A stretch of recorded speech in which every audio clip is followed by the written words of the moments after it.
అందరికీ నమస్కారం అండి. వెల్కమ్ టు చిన్న మీడియా వర్క్స్. తెలంగాణ రాష్ట్ర వ్యాప్తంగా రైతు రుణమాఫీకి సంబంధించి కొత్త రూల్స్ అయితే విడుదల చేయడం జరిగిందండి.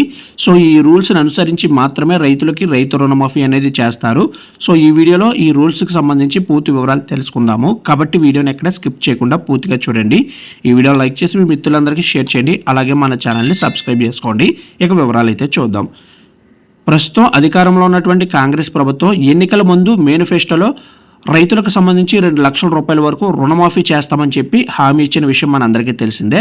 ఈ యొక్క 2 లక్షల రుణమాఫీ కార్యక్రమం అనేది ఆగస్టు 15వ తేదీ లోపు అమలు చేయాలని చెప్పేసి కాంగ్రెస్ ప్రభుత్వం నిర్ణయం తీసుకుని మనకు ప్రకటించిన విషయం మనందరికీ తెలిసిందే. ఈ నేపథ్యంలోనే రైతు రుణమాఫీకి సంబంధించి పలు గైడ్ లైన్స్ అయితే విడుదల చేయనున్నారు. సో ఆ యొక్క మార్గదర్శకాలు ఏంటనేవి మనం చూసినట్లయితే బ్యాంకుల నుంచి రైతుల సమాచారం అనేది అయితే సేకరించడం జరుగుతుంది.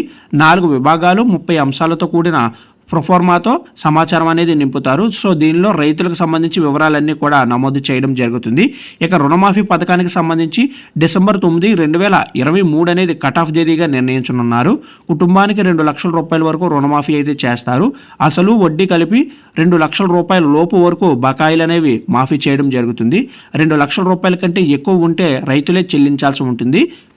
1 కంటే ఎక్కువ బ్యాంకుల్లో అప్పు ఉంటే అన్ని కలిపి లెక్కించడం జరుగుతుంది.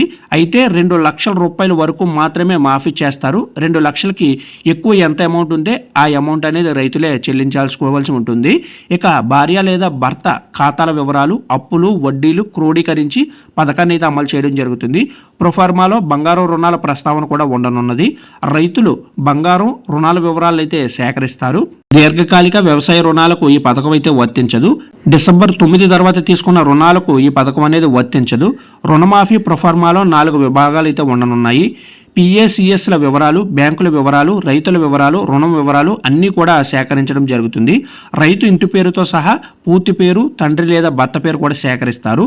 రైతు Aadhaar card number, mobile number నమోదు చేస్తారు. స్త్రీ, పురుషుడు, జనరల్, ఎస్సీ, ఎస్టీ, మైనారిటీ, చిరునామ మొదలైన వివరాలు కూడా సేకరిస్తారు. 4వ విభాగంలో లోన్ వివరాలు అనేవి ఉంటాయి. Customer ID number, loan account number సేకరిస్తారు. టైప్ ఆఫ్ లోన్ అంటే ఏ రకమైనటువంటి లోను, ఏ విధమైన అకౌంటు అనే వివరాలు కూడా సేకరిస్తారు.